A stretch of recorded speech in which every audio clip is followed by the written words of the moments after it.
Okay, so hi, my name is Adi Kol, as Vered mentioned, and today I'm going to talk about astrocytes contribute to remote memory formation by modulating hippocampal cortical communication during learning. I'm coming from Professor Inbal Goshen's lab, and I'm under the supervision of Dr. Mickey London.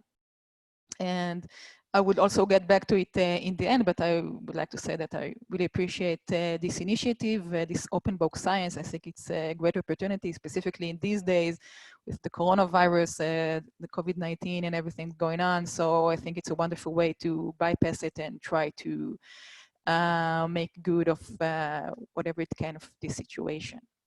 So just, I'm gonna give a short introduction because I'm not sure if how are you familiar with astrocytes and memory? So just 2 quick slides on that.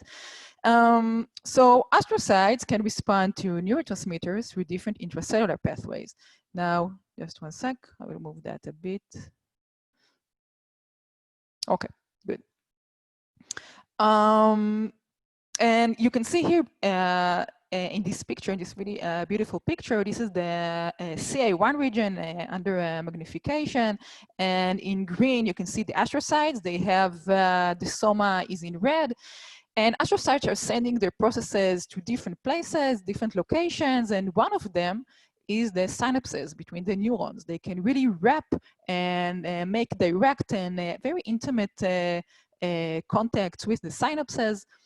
And you can see here that astrocytes, not only that they make this direct contact that can be serve as an infrastructure, structural infrastructure for communication, astrocytes can also respond to neurotransmitters through different intracellular signaling pathways. I'm going to elaborate on it very soon.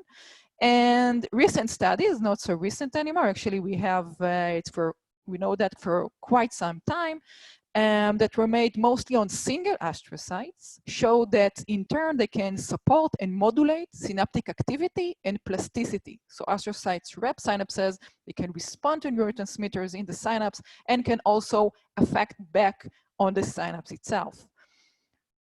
So how is this interaction implicated in memory? This is the main question that I'm interested about, and the topic of my PhD is really to take the astrocytic neuronal communication and see how it can relate and how it can affect on the memory underpinnings. So this was the very quick slide on astrocytes. Now we have a very quick slide on memory. Well, memory is actually a very interesting process. The experiences that we experience in our everyday life do not transform into memories in our brains immediately. It takes time. It takes a process that is called consolidation. So after a certain memory is acquired, we experience some sort of experience, and we perceive it through our sensory modalities. So after a certain memory is acquired, synaptic consolidation processes take place to form recent memory. Okay, this is the first stage. And after much longer time, it can be weeks and even several months, years, decades. Okay, we have a process that is called systems consolidation. And this process results in remote memory. So we have recent memories from the day before, from the day that we all just had, and also remote memories, memories from really the far past, from our childhood, and so forth. So to study the role of astrocytes at different memory stages, we need to manipulate them in time-restricted manner, right? Because memory is divided into stages, different stages along time. This is why, okay, so we need some tool to manipulate them during the different memory stages. This is why we decided to use a tool that is called chemogenetics, okay, and harness both, the chemogenetics harness both its genetic specificity and temporal reversibility to manipulate different intracellular pathways. Okay, we have the GQ or the GI pathways. We have many pathways by which astrocytes can modulate their and actually activate and respond to neuronal activity. And the general theory is that perhaps the different functional roles of astrocytes might be mediated through different intracellular signaling pathways. Okay, so they have the GQ or the GI, and we can manipulate all of those using chemogenetics, and then test and examine their influence on the different memory stages. Okay, so this is the tool that we are using, the chemogenetics, either GQ or GI. So in our previous work that we've published in 2018, we've shown that GQ astrocytic activation generates de novo NMDA dependent potentiation of the CA3 to CA1 synapses, and also it enhanced recent memory. Okay, so this was really a powerful capability of astrocytes. They can even enhance recent memory. It's a beautiful paper. I recommend you to also go to it as well. But in our latest project, which I will mainly discuss on it today, we investigated what is the effect of the GI pathway activation in astrocytes on memory. Okay, it's a completely different type of signaling pathway in astrocytes, and we were really anxious to see what is the effect of it on memory. Will it be the same as GQ? Will it be otherwise? So we started this completely new journey. And first of all, what we did was really to jump right to the deep water and start really with the behavior itself. And we expressed the GI dreads in CA1 astrocytes. You can see them here beautifully in red, in the hippocampus, in the CA1 region.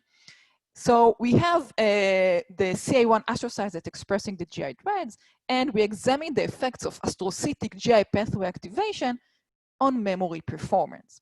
Okay, and specifically what we did was, okay, we can see here that CNO administration before fear conditioning, okay, training, fear conditioning training, it means pairing a food shock to a novel context, had no effect on baseline freezing. Okay, we can see it also here, my cursor. So we have no effect on baseline freezing, but one day later, okay, when mice, when CNO was no longer present, you can see it also here in the line above with the CNO. We only applied CNO just before memory acquisition, and one time only. We didn't continuously deliver it to the mice. So one day later, when CNO was no longer present, mice were placed back in the conditioning context, where we found no difference in recent memory retrieval. Okay, you can see it here that there is no effect of the CNO in memory acquisition, of the GI pathway activation during memory acquisition on recent memory. However, remarkably, and we were shocked to see it because we repeated this experiment again and again, when the same mice were placed back in the same context 20 days later, and also 45 days later, actually, those treated with CNO during conditioning, okay, just one time that they got the CNO dose during the memory acquisition, so just 20 days later and 45 days later, those mice showed a dramatic impairment in remote memory retrieval. Okay, you can see it here that both after 20 and 45 days. Okay, so this is a very real behavioral phenotype, and we were very surprised by it. Okay, and we saw that activating the GI on hippocampal astrocytes during memory acquisition selectively impairs remote memory without affecting recent memory. And the reason that it was so surprising is because so far until that point, okay, it was assumed that remote memory is the product of recent memory.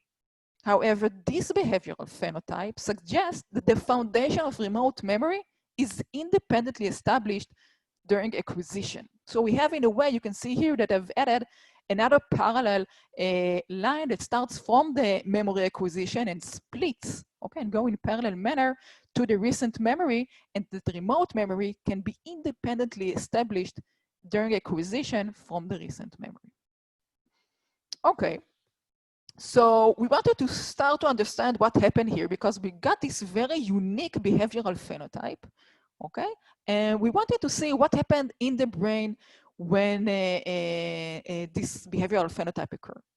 So to gain insight into changes in the neuronal activity accompanying memory acquisition under GI pathway activation in CA1 astrocytes, mice were injected with saline or CNO before fear conditioning acquisition. Okay, you can see it here. Before the acquisition itself, they were injected with CNO. They went through fear conditioning, and immediately after that, 90 minutes after that to be precise, we quantified, okay, we made stainings for CFOS, for the immediate early gene CFOS. And we counted and quantified the neuronal CFOX expression at the CA1, okay, and at another brain region that is called anterior cingulate cortex, or the ACC. Okay, we looked at many brain regions. These are two of them. I will go back soon to other brain regions. Specifically, we focused on the CA1 and the ACC because they are repeatedly implicated in remote memory. And we wanted to understand what's happening in the brain that have to do with remote memories. So fear conditioning acquisition induced an overall increase in CFOS expression in the CA1 and in the ACC. Okay, and you can see it here. We have this overall increase in the CA1 and in the ACC. But surprisingly, GI activation in CA1 astrocytes did not affect local neuronal activity in the CA1.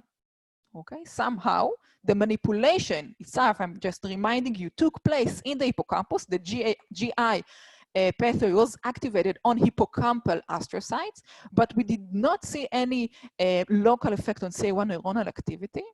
But surprisingly, we saw a significantly reduction in the learning-induced elevation in CFOS expression in the ACC. Okay, so again, we've manipulated the astrocytes in the hippocampus. We did not see any effect there on the neuronal activity, but we actually got an effect on a completely different location on the neurons in the ACC. You can also see it here. Okay, during memory acquisition, we've activated GI on hippocampal astrocytes and got reduced neuronal activity in the ACC where no direct manipulation took place. So these findings suggest actually a functional CA1 to ACC connection, which can be modulated by hippocampal astrocytes. Okay, it was a very new and surprising idea, but this is where the findings and the results led us to, and this was the theory that we decided to go with when we saw these findings. Okay, that there is this functional pathway between the CA1 and the ACC, and that astrocytes can somehow manipulate it.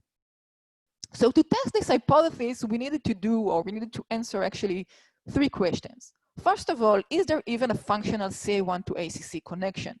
Okay, that was not that trivial. Second, can hippocampal astrocytes modulate it? And third, can they do it in a specific manner? Okay, this is another challenge that we decided to take and see if they can specifically manipulate this pathway and not other pathways. So to find if the CA1 to ACC connection is functional and can be modulated by astrocytes, I've used the in vivo electrophysiology combined with optogenetics and chemogenetics. So I will give you just the summary of this experiment. So to generate synaptic input to CA1 and consequently activate the CA1 to ACC connection, I've expressed channel rhodopsin in the shuffle collaterals and applied light to CA1 in anesthetized mice. Okay, this experiment was in vivo in anesthetized mice. So I'm activating the shuffle collaterals using optogenetics. The fiber was coupled to an electrode recording the neuronal response in CA1 to shuffle collateral optogenetic stimulation. A second electrode was placed in the ACC to record the downstream response to CA1 activation. Okay, so we have an optrode, which is an optic fiber coupled with an electrode in the CA1 region and a second electrode in the ACC in parallel in the mice. And additionally to the optogenetic, I've also injected and expressed GI dreads in the CA1 astrocyte. So we have here optogenetics and chemogenetics and dual in vivo extracellular recordings to test this question. So recordings were performed before and after IP saline administration, and then after also IP CNO administration. What were the results? Okay, so we have this very complicated experiment to really get this brain-wide control and see what's happening in the brain, in the hippocampus and in the anterior cingulate cortex. And what we saw was that optogenetic stimulation of the shuffle collaterals induced a local response in CA1, which was mildly but significantly reduced by CNO injection. It means that we can also see it in the electrophysiological recordings that when we activate the GI on the CA1 astrocyte, we get this local reduction in the neuronal activity of the CA1. And additionally, astrocytic manipulation in the CA1 also had a dramatic effect, okay, much even stronger effect on the downstream response in the ACC to stimulation of the shuffle collaterals, okay, in the hippocampus. So this is what's happening in the cortex, in the hippocampus. So the CA1 to ACC projection is functional and can be modulated specifically, and can be modulated by astrocytes, hippocampal astrocytes in the CA1 region. But can these astrocytes specifically modulate this projection during learning? Okay, so this is the last question that we need to answer. But in order to answer that, we need to do several things. So to test whether astrocytes can possess projection-specific function, okay, we need to do several steps. So first of all, we need to tag CA1 neurons that project to the ACC. Okay, you can see it here down in green. So we need to tag somehow this specific projection. We need to measure the recruitment during memory acquisition, find how it is affected by astrocytic GI activation, and finally, repeat this entire process and compare it with another monosynaptic projection from CA1 to really see if it's specific to the ACC or maybe it is not, okay? So this is exactly what we did. So first of all, to test whether astrocytes can possess it, we injected, possess this specificity, we injected 3 types of viral vectors. So mice were bilaterally injected with a retro AAV, okay, inducing the expression of the Decree recombinase in excitatory neurons. You can see it here, it was injected directly to the ACC. And an additional Cura-dependent virus inducing the expression of the green fluorescent protein, or GFP, into CA1. You can see it here in green. This one was injected into the hippocampus. Lastly, GFAP GI dredge was simultaneously injected into the CA1 to allow astrocytic manipulation. So just to make sure that everything is clear, together these 3 vectors actually induce the expression of the green fluorescent protein, the GFP, only in CA1 neurons projected to the ACC. So we tagged this specific projection, and also we expressed GI dreads in hippocampal astrocytes. Okay, these are the very beautiful picture of what we got. After a lot of calibration, it worked. So finally, we have these mice. We have their tagged projection. And these mice were injected with Thailand or CNO 30 minutes before fear conditioning. Okay, you can see it here below. And we also tested it on home caged mice. Home caged mice, just really short remark, these are mice that do not go through the fear conditioning acquisition itself. They're the control group. Okay, so it also, we had this control group. And then 90 minutes later, after the fear conditioning, their brains were collected to CFO staining. Okay, the CFO staining here is for, as a proxy for neuronal activity. So as before, astrocytic modulation reduced learning-induced CFOS expression in the ACC, but was not sufficient to significantly reduce CA1 CFOS expression.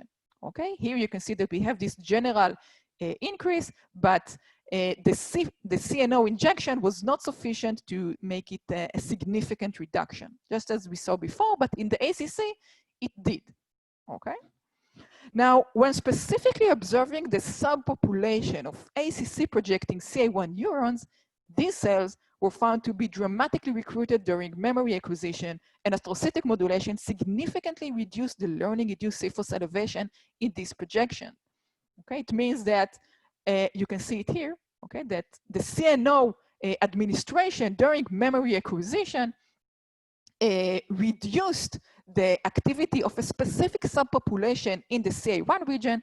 It was the subpopulation that sent the processes to the anterior cingulate cortex. Okay, so now we want to reach to the final stage of the specificity, right? We said that we also need to compare it to a different monosynaptic projection from the CA1 to a different brain region other than the ACC. So to test that, we decided to similarly do the same procedure, only now on the monosynaptic projection from the CA1 to the nucleus accumbens. Okay, so again, we've injected here the viruses now instead of to the ACC, we injected the retro to the nucleus accumbens and the in the GFP to the hippocampus, and also here we have the astrocytes that are expressing the GI dreads.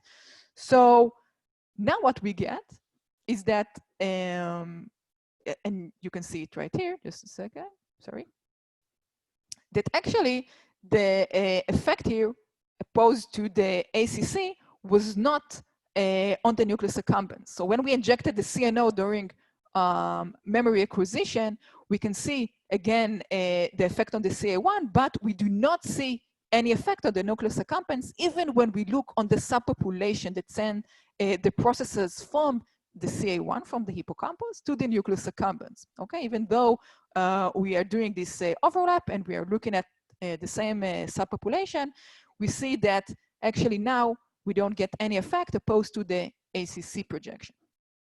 So GI pathway activation in CA1 astrocytes had no effect on cephus expression after learning in the nucleus accumbens.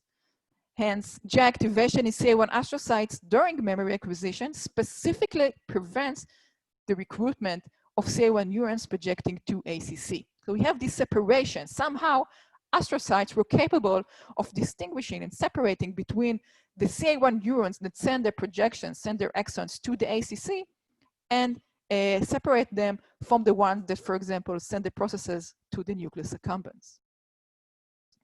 And this is the last experiment that we did. So if I will conclude so far, we found that GI pathway activation in CA1 astrocytes specifically prevents the exceptional recruitment of CA1 to ACC projection neurons during memory acquisition. So again, the manipulation, when it was during the acquisition itself, we saw actually two types of results. The first is that we saw this specific and exceptional recruitment and the actually inhibition of recruitment of the CA1 to ACC projection. And another thing was that we saw that we have an impairment, a specific impairment in remote memory.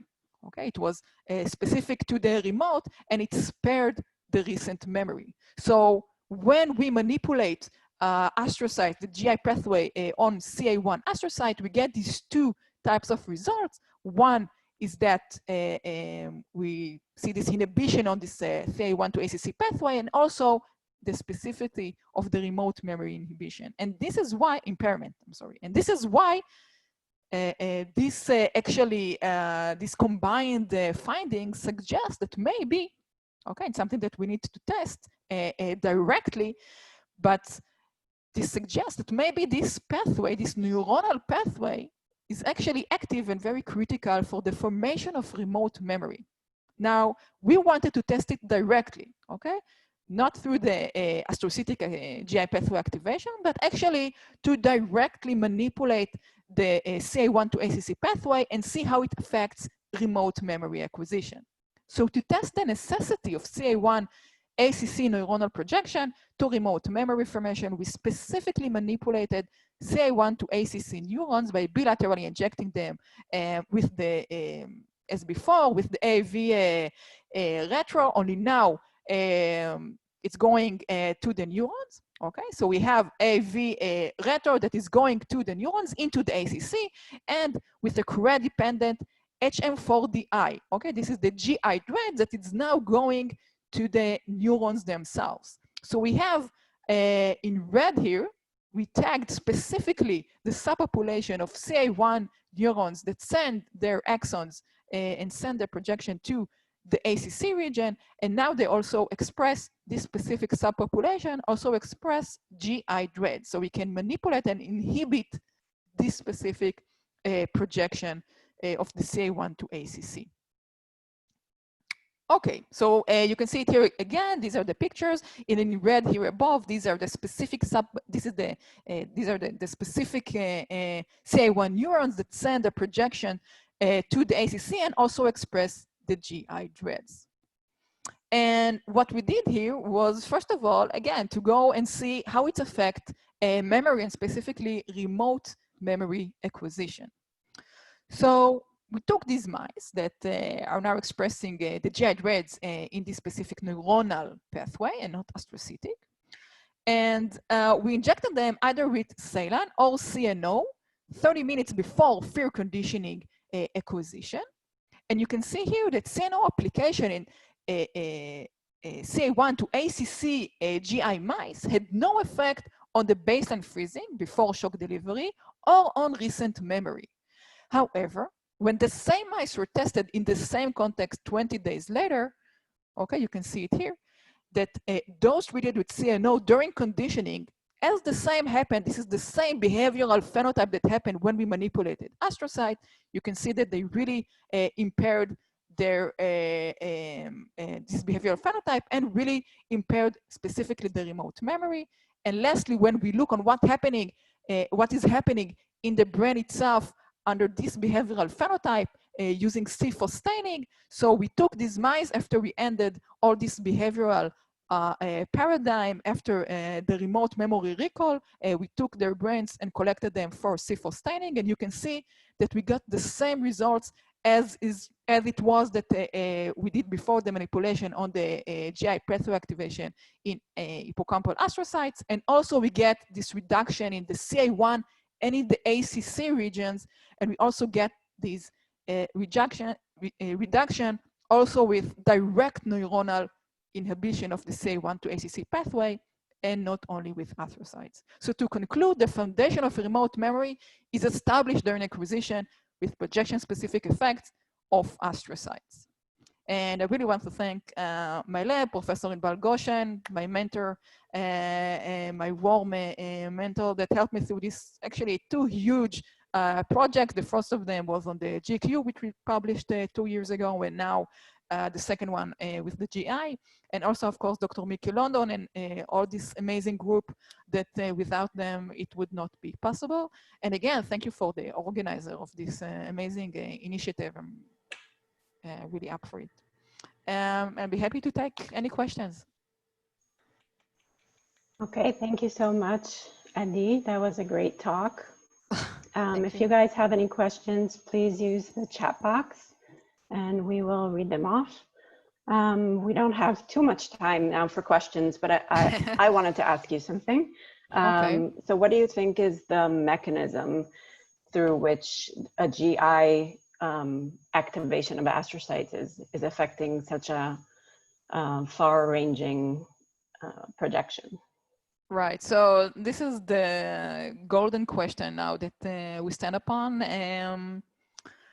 The scope of this project was quite huge to characterize how it's affecting the projection themselves and separating between them and the behavior itself. The mechanism itself can be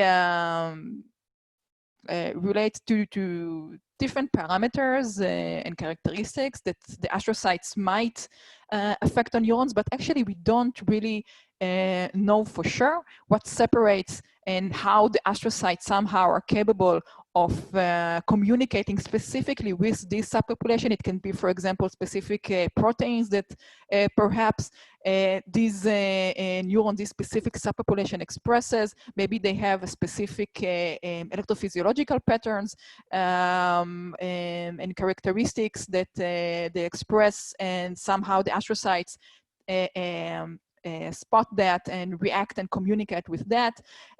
So we have several lines of investigation, and we are working on it right now. But actually, it's an open question, and it's an amazing one, because this is where it stands, the specific and very powerful capability of astrocytes to communicate with the neuronal surroundings, and somehow be specific about it and choose specific the neurons that they communicate with. So it's a completely open question. We have another question. So what do you think might be the mechanism regulating this neuron type specific silencing? Do you think astrocytes secrete specific neurotransmitters that only target to ACC, projection neuron?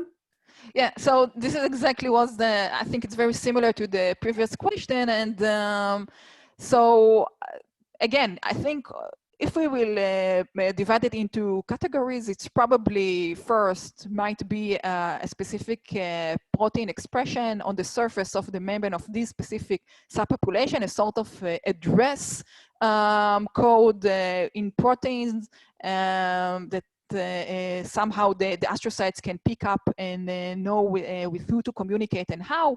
Another thing, it might be the electrophysiological properties, somehow that they are firing in specific, firing action potential in specific patterns that activates different signaling pathways. And of course, the third possibility regarding the gliotransmitters and the neurotransmitters that help them to mediate this specificity.